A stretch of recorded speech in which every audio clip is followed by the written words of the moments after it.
নমস্কাৰ মোৰ নাম ভৃগু আৰু স্বাগতম জনাইছোঁ মোৰ চেনেল এম ফিউজনলৈ আচলতে মই আজি এটা বিশেষ টপিক লৈ আপোনালোকৰ মাজত আহিছোঁ সেইটো হ'ল এছপেক্ট ৰেচিঅ' আজিকালি ইয়াং জেনেৰেশ্যনৰ মাজত বহুত পপুলাৰ হৈছে এইটো ৱৰ্ড যিটো হ'ল 18:9 ৰেচিঅ' ডিছপ্লে তো আচলতে 18:9 ৰেচিঅ' ডিছপ্লে আচলতে হয় কি আৰু ইয়াৰ যিটো এডভান্টেজ আৰু ডিছএডভান্টেজ হয় কি সেইটো বিষয়ে আমি এই ভিডিঅ'ত আলোচনা কৰিম আশা কৰোঁ আপুনি ভিডিঅ'টো চাই ভাল পাব মোৰ লগত বৰ্তমান এটা ফোন আছে যিটো আপোনাৰ 18:9 ৰেচিঅ' ফোন হয় এইটো হ'ল আপোনালোকে দেখি পাইছে যিটো ফুল স্ক্ৰীনৰ ডিছপ্লে হয় তো গতিকে আপোনালোকে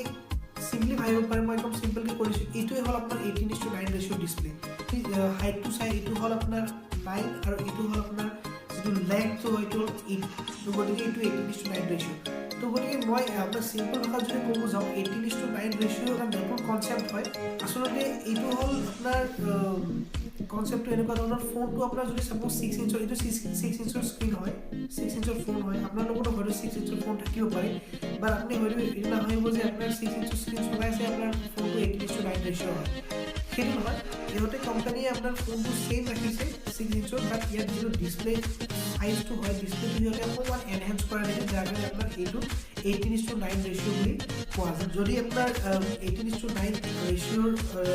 ডিছপ্লে হয় তেনেহ'লে ইয়াৰ যিটো ৰিজলিউশ্যনটো হ'ব আপোনাৰ 2160/1080p তো গতিকে এইটো যদি আপুনি 2160 যদি আপুনি 1080p যদি ডিভাইড কৰে তেতিয়াহ'লে আপুনি ইয়াৰ ৰেচিঅ'টো প্ৰপাৰ ৰেচিঅ'টো আপোনালোকে ওলাব পাৰিব যিটো হ'ল 18:9 ৰেচিঅ' তো যদি আপোনাৰ মানে আপোনাক চিম্পল ভাষাত কওঁ মোৰ আৰু এটা ফোন আছে এইটো হ'ল আপোনাৰ 5 ইঞ্চৰ ফোন যিটো HD ডিছপ্লে হয় ইয়াত যিটো ৰেচিঅ' হয় ইয়াত ষ্টেণ্ডাৰ্ড ৰেচিঅ' আছে যিটো 16:9 ৰেচিঅ' তো গতিকে এইটো আপোনাৰ HD ডিছপ্লে হয় তো গতিকে এইটোক যদি কোম্পানী যদি ভাবে এইটো এই ফোনটোক যদি তেওঁলোকে যদি 18:9 ৰেচিঅ'লৈকে আপগ্ৰেড কৰাব বিচাৰে তেওঁলোকে এই ফোনটো তেওঁলোকে 18:9 ৰেচিঅ'লৈকে আপগ্ৰেড কৰাব পাৰিব যদি ইয়াৰ ৰিজলিউশ্যন যদি তেওঁলোকে ফুল HD প্লাছলৈকে আপগ্ৰেড কৰায় ডিছপ্লেখন যদি অকণমান এনহেঞ্চ কৰাই দিয়ে তেনেহ'লে এইটো আপোনাৰ 18:9 ৰেচিঅ' ফোন বুলি আপোনালোকে ক'ব পাৰিব তো গতিকে আপোনালোকে বুজি পালে খালি মই ইয়াৰ 18:9 ৰেচিঅ' যিবিলাক ডিছপ্লে হয় তাৰ মই কেইটামান এডভান্টেজ ক'ব বিচাৰিছোঁ আপোনাক এডভান্টেজ বুলি ক'লে আপোনাৰ যদি আপুনি ছাপ'জ 18:9 ৰেচিঅ' যদি ফোনটো যদি আপুনি হাতত লয় তেনেহ'লে ইয়াৰ যিটো লুকছ হয় এটা এলিগেণ্ট লুকছ এটা আহে যিটো আপুনি আচলতে ক'ব গ'লে আপোনালোকে এইটো লুকছৰ কাৰণে এটা প্ৰিমিয়াম ডিজাইনৰ কাৰণে আচলতে 18:9 ৰেচিঅ' ডিছপ্লে আজিকালি কোম্পানীবিলাকে ব্যৱহাৰ কৰি আছে যিবিলাক আপকামিং ফোন হয়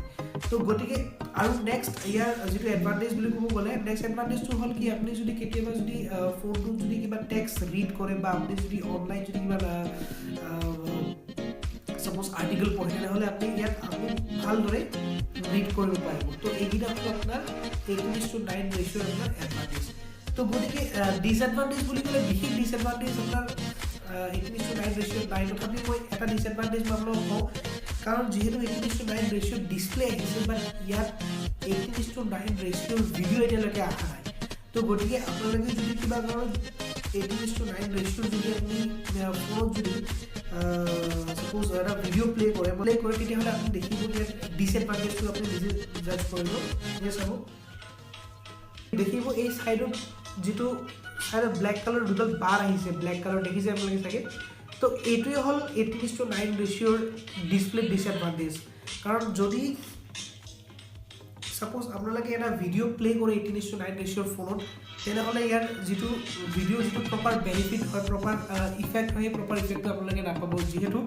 18:9 ৰেচিঅ'ৰ এতিয়ালৈকে ভিডিঅ' মাৰ্কেটত অহা নাই তো গতিকে আশা কৰোঁ 18:9 ৰেচিঅ'ৰ ভিডিঅ' আপোনাৰ আগলৈকে আমি দেখি পাম কিন্তু বৰ্তমান যিবিলাক ভিডিঅ' আছে এইবিলাক গোটেইবিলাক আপোনাৰ ষ্টেণ্ডাৰ্ড ছাইজৰ আহে যিটো হ'ল 16:9 ৰেচিঅ' তো গতিকে LG আৰু ছেমছাঙে যেনেকৈ আপোনাৰ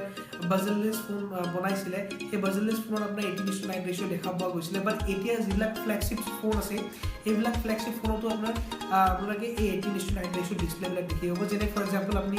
অপো যদি চাই আপুনি অপো F5ত আপুনি দেখি পাব ভিভো V7 প্লাছ আৰু যদি আপুনি ৰেডমি Xiaomi যদি চাই আপুনি Note 5 Pro আপুনি এই 18:9 ৰেচিঅ'ৰ আপুনি ডিছপ্লে আপুনি দেখি পাব আশা কৰোঁ আপোনালোকে বুজি পালে মই বুজাব পাৰিছোঁ যদি আপোনালোকে ভিডিঅ'টো ভাল পাইছে তেনেহ'লে প্লিজ লাইক কৰিব কমেণ্ট কৰিব আৰু তলৰ যিটো বাটন আছে ৰেড কালাৰ বাটন সেইটো প্ৰেছ কৰি পেলাই ছাবস্ক্ৰাইব কৰিব নকৰিব কাৰণ আপোনালোকে ছাবস্ক্ৰাইব কৰিলেহে মই আকৌ মটিভেট হ'ম, মটিভেট হৈ পেলাই নতুন নতুন ভিডিঅ' আপোনালোকৰ মাজত আনিব পাৰিম। তো গতিকে ধন্যবাদ, থেংক ইউ।